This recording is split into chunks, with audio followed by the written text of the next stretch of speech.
Welcome to this presentation on how to draft a separation agreement, a guide for self-represented litigants. This is Kathy Ludwig of the Franklin Law Library, and I'll be presenting the slides prepared by Suzanne Hoy of the Barnstable Law Library. Let's get started. You and your spouse have decided to get divorced. If you are in agreement, a divorce can be pretty straightforward.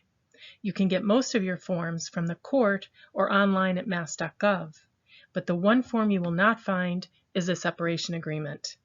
Today, I'm going to go over the steps for you to create your own separation agreement. This workshop is designed for divorcing couples who are in complete agreement. If you disagree on any aspect of your divorce, you should seek the assistance of an attorney or divorce mediator. What is a separation agreement? A separation agreement is a legally binding agreement that determines the division of assets and the payment of debts, as well as controls ongoing obligations such as alimony and child support. It also addresses issues of child custody and parenting time if the parties have children together.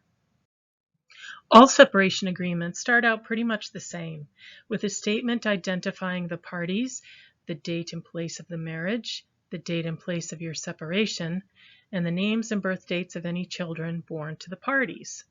After setting out these facts, each separation agreement will be a little different based on your family and financial situation.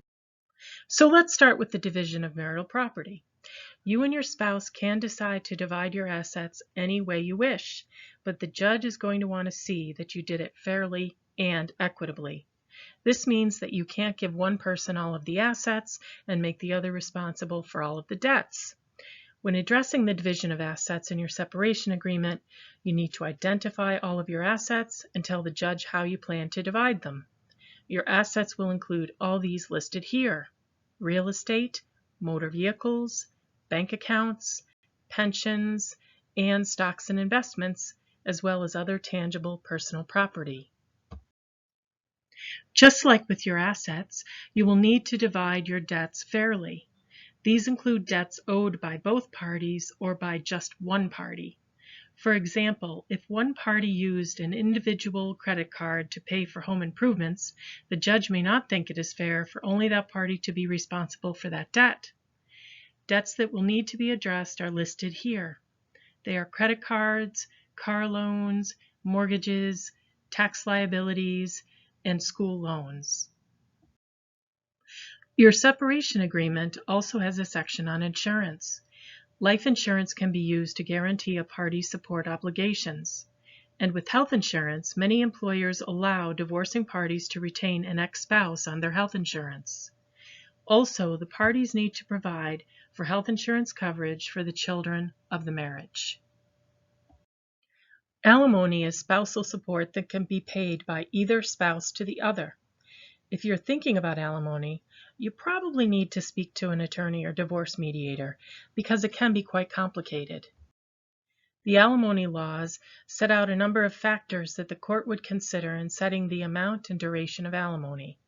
These include the length of the marriage, the age and health of the parties, the standard of living of the parties, the amount and sources of income of the parties, and the employability of the parties. Once you have decided how to fairly divide your assets and debts, it is time to move on to the child-related issues. If you have no children, you are done. The last pages of your agreement will tell the court whether you would like the separation agreement to merge or to survive the divorce judgment in the case of any future changes. The last pages of your agreement will also contain your notarized signatures. If you have children, then you will need to address child-related issues in your separation agreement. This section is usually titled Schedule A and comes after the notary page.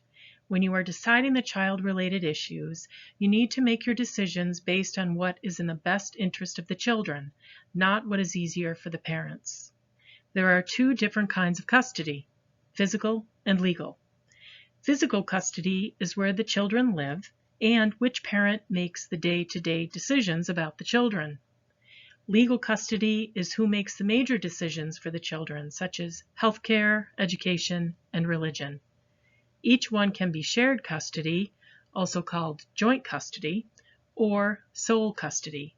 You can also decide on a combination of shared and sole custodies.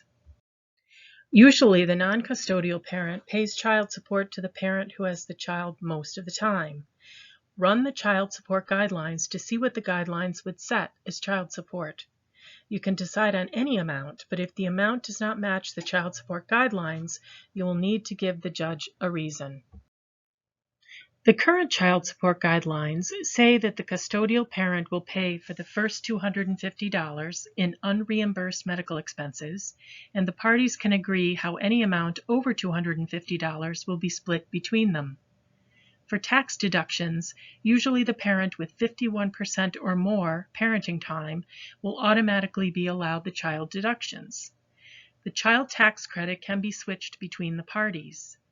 Whenever the parties change the tax deduction, the custodial parent will have to notify the IRS by filing IRS Form 8332. One of the more challenging negotiations will be a parenting time schedule. Here are some things you'll want to address. You can be as specific as you'd like, but in the very least, you should make certain that your parenting schedule is specific enough so that the court is able to enforce it should there be a future disagreement between the parents. For example, a clause such as parent number 1 can have parenting at the convenience of parent number 2 is too vague for the court to enforce. Remember that the standard here is the best interest of the child, not what is easiest for the parents. If you cannot come to an agreement, you can seek the advice of an attorney or speak to a divorce mediator. Here are some useful resources. Here's a tip on finding a divorce mediator. Make sure that the mediator is going to give you a separation agreement at the end of the process. Some mediators will supply only a memorandum of understanding, which will not be accepted by the courts.